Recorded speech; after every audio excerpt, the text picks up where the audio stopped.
మరియు హైదరాబాద్ మహానగర పురపాలక కార్పొరేషన్ మేయర్తో పాటు సహ మేయర్ పదవుల్లో షెడ్యూల్ కులాలు, షెడ్యూల్ జాతులు మరియు వెనుకబడిన తరగతుల సీట్లను ప్రత్యేకించుటకు, అట్టి సీట్లలో 3వ వంతు మహిళలకు ప్రత్యేకించుటకు పొందుపరచబడిన అధ్యక్ష. షెడ్యూల్ కులములకు మరియు షెడ్యూల్ జాతులకు రిజర్వేషన్లు వారి సంబంధిత జనాభా నిష్పత్తికి అనుగుణంగా, వెనుకబడిన తరగతులకు రిజర్వేషన్ల మొత్తం శాతం పట్టణ స్థానిక సంస్థల్లోని మొత్తం సంఖ్యలో 50% మించరాదని షరతులకు లోబడి ఉంది అధ్యక్ష. తెలంగాణ ప్రభుత్వం రాష్ట్రంలో కుటుంబాల యొక్క ప్రస్తుత పరిస్థితికి అనుగుణంగా సమగ్రమైన మరియు శాస్త్రీయమైన డేటాను సైంటిఫిక్గా పొందటానికి ఒక విశిష్టకరమైన సామాజిక, ఆర్థిక, విద్యా, ఉపాధి, రాజకీయ మరియు కుల సిపెక్ సర్వేను చేపట్టింది అధ్యక్ష.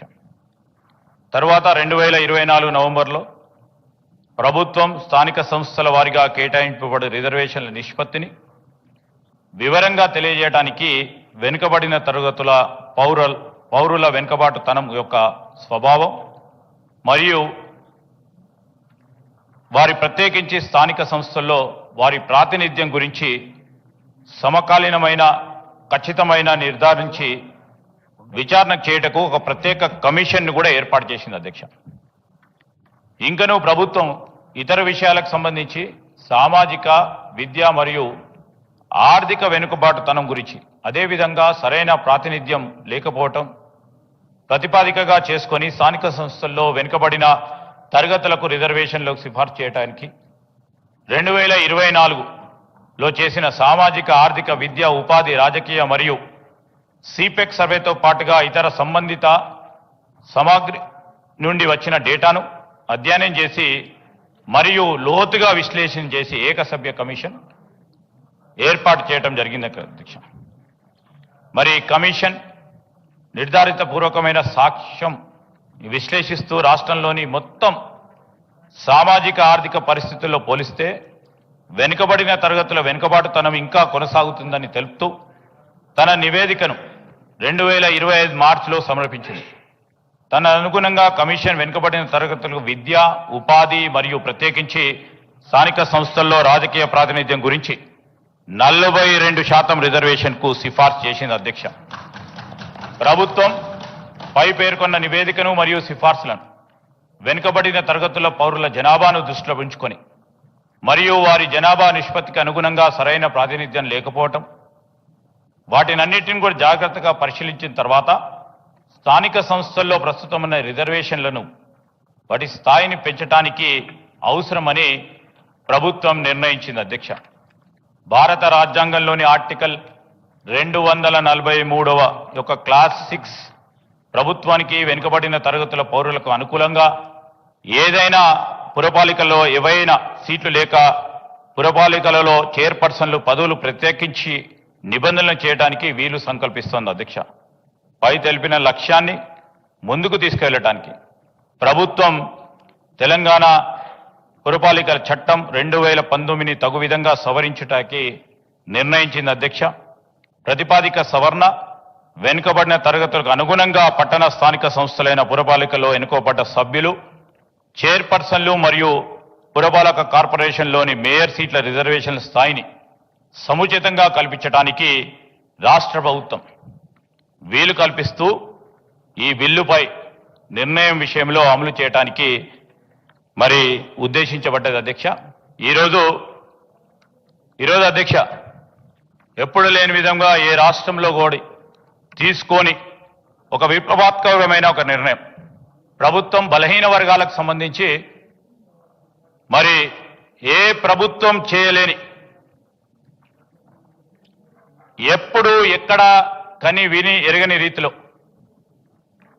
సైంటిఫిక్ డేటాను సమీకరించడం ప్లానింగ్ కమిషను ఓ పక్షాన, అదేవిధంగా బలహీన వర్గాలకు సంబంధించిన డిపార్ట్మెంట్ ఇంకో పక్షాన, రాష్ట్ర ప్రభుత్వం ముఖ్యమంత్రి రేవంత్ రెడ్డి గారి ఆధ్వర్యంలో ఈ రోజు రాష్ట్ర ప్రజలకు మేము ఇచ్చిన హామీ మేరకు 42% ఓబీసీలకు రిజర్వేషన్ కల్పించాలనే ఆలోచనతో పాటు ఆచరణలో పెట్టాలని ఒక సంకల్పిత భావంతో మేము ఈ రోజు మరి బిల్లు రూపేణ 42% మున్సిపల్ పరిధిలో ఉన్న స్థానిక సంస్థల్లో అన్నిట్లో కూడా 42% రిజర్వేషన్ ని అమలు చేయాలని మేము మా ప్రభుత్వం రాకముందు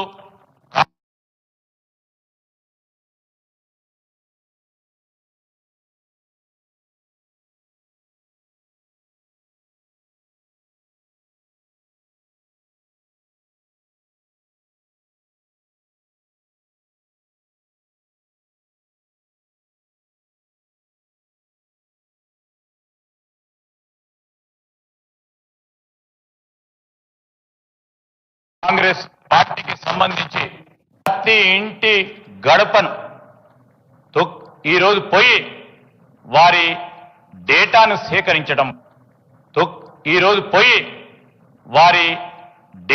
సేకరించడం వారి విషయ సేకరించడం అంటే చిన్న పని కాదు అధ్యక్ష.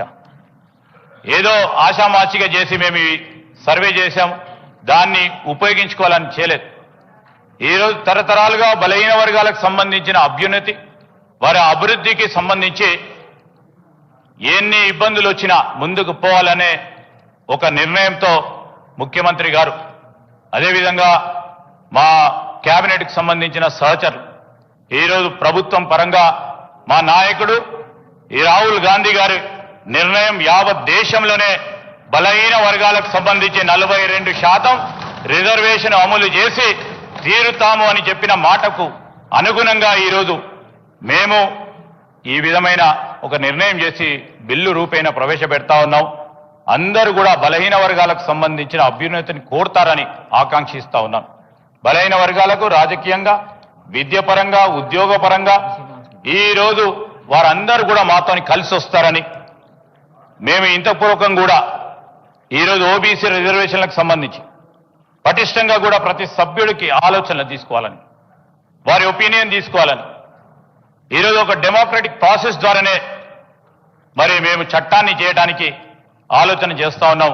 దీంట్లో అందరూ కూడా సహకరించాలని, మరి మన అందరి బాధ్యతలో భాగంగా బలహీన వర్గాలకు రిజర్వేషన్లు కల్పిస్తూ రాబోయే కాలంలో వారి అభ్యున్నతికి మనమందరం కూడా కారకులు కావాలని ఈరోజు మీ అందరిని కూడా కోరుతూ, మరి గౌరవ సభ్యులందరూ ఇచ్చే ఇంకేమైనా సూచనలు ఉంటే వారి సూచనలు ఇంతకుముందు కూడా తీసుకోవటం జరిగింది. ఈరోజు బిల్లు రూపేణ పెడతా ఉన్న సందర్భంలో ఇంకేదైనా వారి సూచనలు ఉంటే తప్పకుండా ఆలోచన చేస్తాం ప్రభుత్వ పరంగాని మీ ద్వారా వారికి తెలియజేస్తూ, మరి ఇవే మా ఉద్దేశాలను మేము వారి ద్వారా తెలియజేస్తున్నాం.